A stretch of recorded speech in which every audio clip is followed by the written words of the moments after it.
Hi lads, and welcome back to War Thunder with Koala, and in today's video I want to do a little bit of an overview on the new Japanese top tier main battle tank, the Type 10. Now obviously I did cover the Type 10 when it was announced in the dev blogs, but now that it's here and we've had the chance to really use it, get a feel for how it stacks up, I wanted to do a sort of everything you need to know guide,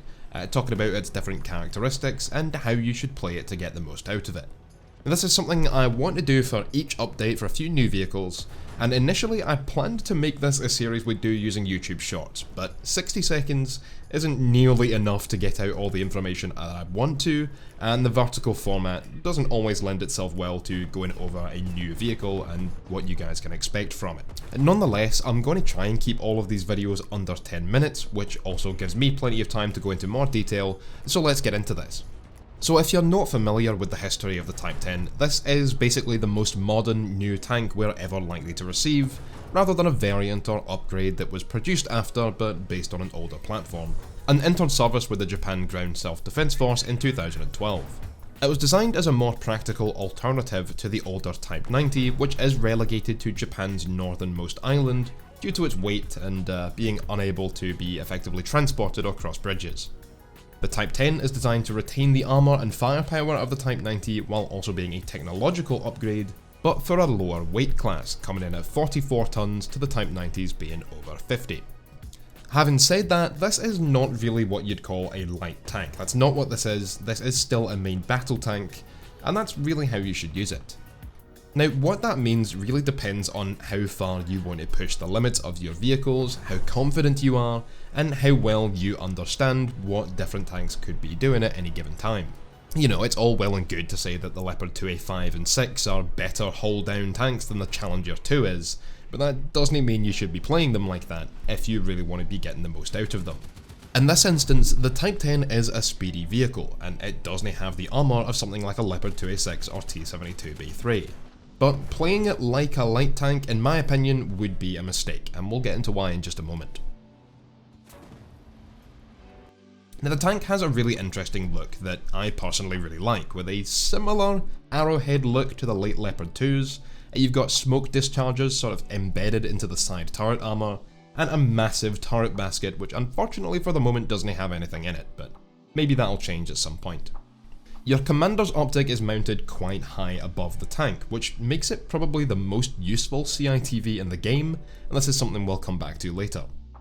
For now, the Type 10 doesn't come with any special camo, just the standard Japanese high tier ones, but since this is such a busy looking tank with lots of segmented armour pieces and angles, I generally just tend to run the base camo anyway.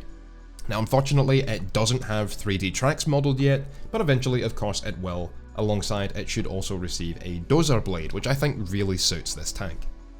Now as for armour, the Type 10 is actually surprisingly good, being a small upgrade over Type 90 in kinetic energy protection and a substantial one in regards to heat warheads. The turret has around 600mm of armour against kinetic energy rounds and around 900mm against chemical, which isn't the most, while the hull has about 570mm against kinetic penetrators, at least on that main upper plate, and 830mm against chemical warheads. Now this is much better than the Type 90, in fact it's pretty darn impressive, beating out most Western design tanks aside from the Stridsfarm 122s. As with most top tier tanks, you do have a very weak mantlet, coming in at only around 200mm KE and 400 CE, which is less than the Type 90s, and an extremely weak lower plate. And you've got a significant weak spot in the headlights, which are recessed into the armour, though eventually a dozer blade might give you a little extra bit of troll armour and, more importantly, cover up those weak spots. Despite only having a crew of 3, survivability is actually surprisingly high, and you do have blowout panels as well to hopefully stop ammunition detonating in the event of a side shot. Now what I was shocked to find out though is that the side armour of the Type 10 is actually worse than Type 90s, with no composite armour whatsoever, meaning that even the slightest bit of angling is going to get you killed through the blowout panels being pierced and the ammunition detonating and killing your crew.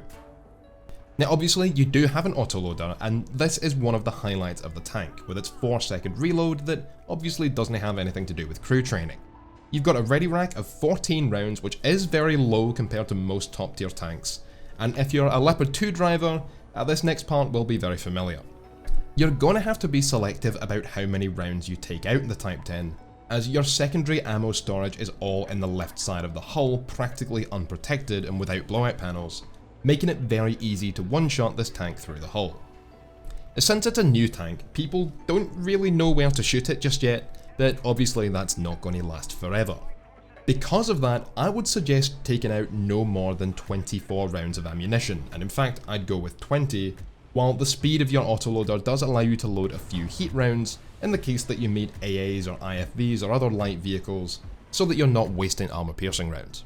Now, the Type 10 in-game currently does seem like a little bit less of an upgrade over Type 90 than I think a lot of people were expecting as far as mobility goes. IRL, this tank is much quicker to accelerate and brake than its predecessor, as well as being far more nimble, while in War Thunder, they end up pretty much equal. In fact, the Type 10 is slower to accelerate. Now, the Type 10 does have a smaller engine, coming in at 1200 horsepower, but what I believe is that that's just down to how the game kind of simplifies the modelling of transmissions and sort of gear shifting. Just keep in mind if you're looking at getting this thing that, for now at least, it's not really an upgrade in mobility like perhaps it should be. That may improve in the future, but I wouldn't count on it. Nonetheless, the fact that you have the same power to weight ratio, yet for a lower weight, does make this tank better at handling poor terrain when it comes to both sand and snow, as well as harsh rocks or rubble, and you also have the adjustable hydro pneumatic suspension that can really help you take advantage of some of those positions that perhaps wouldn't be optimal or safe to use for most other tanks. You can also still adjust the suspension while you're repairing, since you're not really counted as moving, which I've personally found really helpful on a couple of occasions.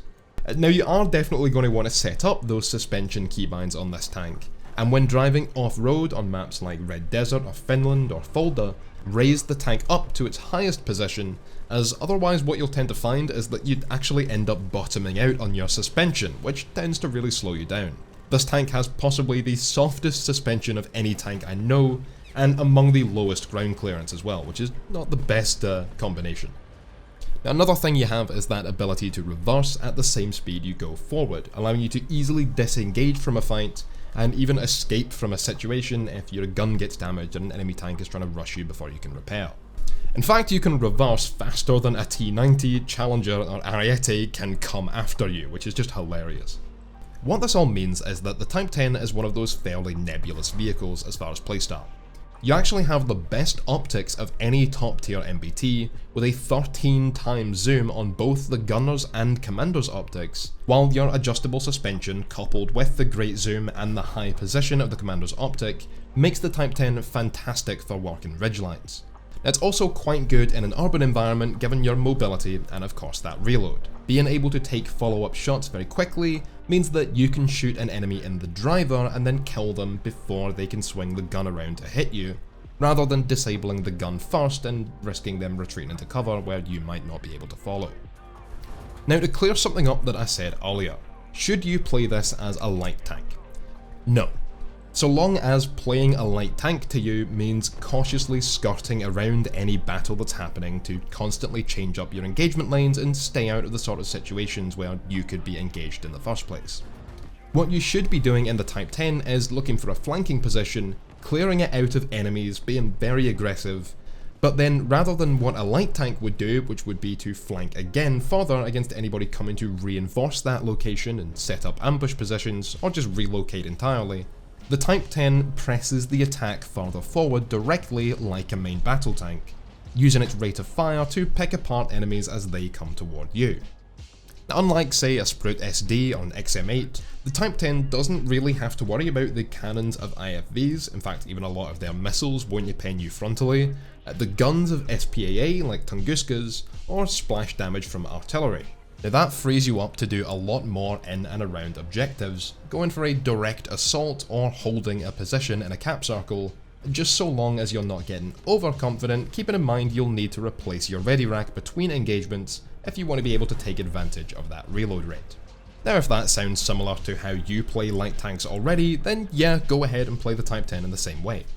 It's kind of difficult to explain what I mean, but I will throw up some gameplay in the background which pretty well displays what I'm talking about.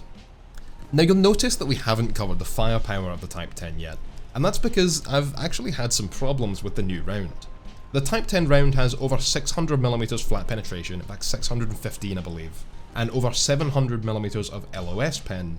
But in my second game in the Type 10, I had a T90 directly in front of me, and I was completely unable to penetrate his lower front plate.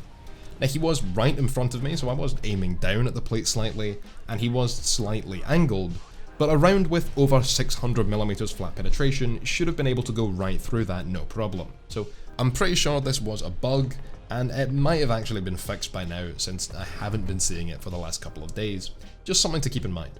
Now what you should also keep in mind is that this round isn't quite as sensitive as DM53 or 3BM60, and has nowhere near the spalling damage of the M829 rounds fired by the Abrams, so you do have to be a little more careful with where you aim so as not to over-penetrate, as sometimes it can take you 3 rounds of APFSDS to take out an AA or an IFV, and if you're trying to eliminate that whole ammo rack, you won't have the ammunition to waste. As for other lacking features, you are very vulnerable to top tier helicopters, although you do have a laser warning system which I was able to use to avoid getting killed by them somewhat, by smoking up as soon as I noticed a helicopter, but if it's an Apache Longbow or a K-52 or a Tiger, you're pretty much screwed since they'll be able to radar lock you through the smoke anyway, and a shot from a missile with more than 1000mm of penetration is pretty much a one-hit kill. The tank has a turret traverse of only 28 degrees per second, which is low compared to other top tiers, and your gun only elevates to 10 degrees, so basically if there are helicopters flying over, you're not really going to be countering them. You only have 8 smoke grenades which launch in 2 batches of 4 and no other way to make smoke, so it might honestly be viable to eliminate that lower hull rack completely and just play around caps to keep reloading over time, both your ammunition and your smoke grenades. You also don't have a very effective lineup, and this is going to be your main drawback. You have no real counter to longer range helicopters or jets. Your top helicopter lacks a missile approach warning system or MAWS, making it much more situational to play than most others. And your IFV, the Type 89, really doesn't scale well like an M3A3 or BMP-2M does. Now you do have probably the most effective anti-close air support aside from the K-52 in the F4EJ Kai, given its radar and sparrows, meaning you're not chancing a Sidewinder trying to hit an Apache that's dumping auto flares. On the other hand, you also don't have great air support yourself, lacking any sort of air-to-ground missile system, and unfortunately, because Gaijin still refuse to add a proper loadout customization system, you can't carry Sparrows with Zunis, which would otherwise be your best bet for CAS. Now again, this is something that might change in the future, but for now, these are the limitations you have. Now as for would I go for this thing, my answer is yes, but there are some ways in which the Type 90 is better, mainly in that first stage ammo rack, which if you're wanting to play continuously aggressively, you will find is a limiting factor on the Type 10. You kind of have to be aggressive then pause, then aggressive then pause to maintain that rate of fire when you need it. Nonetheless, the thermals are a big upgrade. The armour, while it's not hugely superior, is just over that threshold where it actually becomes really reliable. I've been bouncing tons of rounds and even surviving a lot of penetrating shots. The firepower advantage is very useful against Russian tanks given that you can go through Contact 5 ERA at close range. And the commander's sight is really good. Now if the Type 10 does get a dozer blade to hide some of those weak spots, some further improved mobility as far as acceleration and braking goes, and even potentially a faster reload of 3.5 seconds, which some sources would suggest, then it's a no-brainer. If you already have the Type 16, AH-64 DJP, and the F4EJ Kai, or at least the F1, and if not, you might want to think about filling in your lineup first and grabbing the Type 10 later on. Anyway, that's going to be it for this video on the Type 10, I hope you've enjoyed, I hope you guys all have a wonderful Christmas, thanks for watching, and I'll catch you lads on the battlefield. The BMP can be considered the very first of its kind of infantry fighting vehicles, and is still in widespread service today. The easily recognisable machine has spawned a wide variety of variations, and served with over 65 nations since its debut in the mid-1960s. Like the MiG-21 of the skies, the BMP has proven an adaptable and timeless platform, remaining useful to this day in some very modern militaries.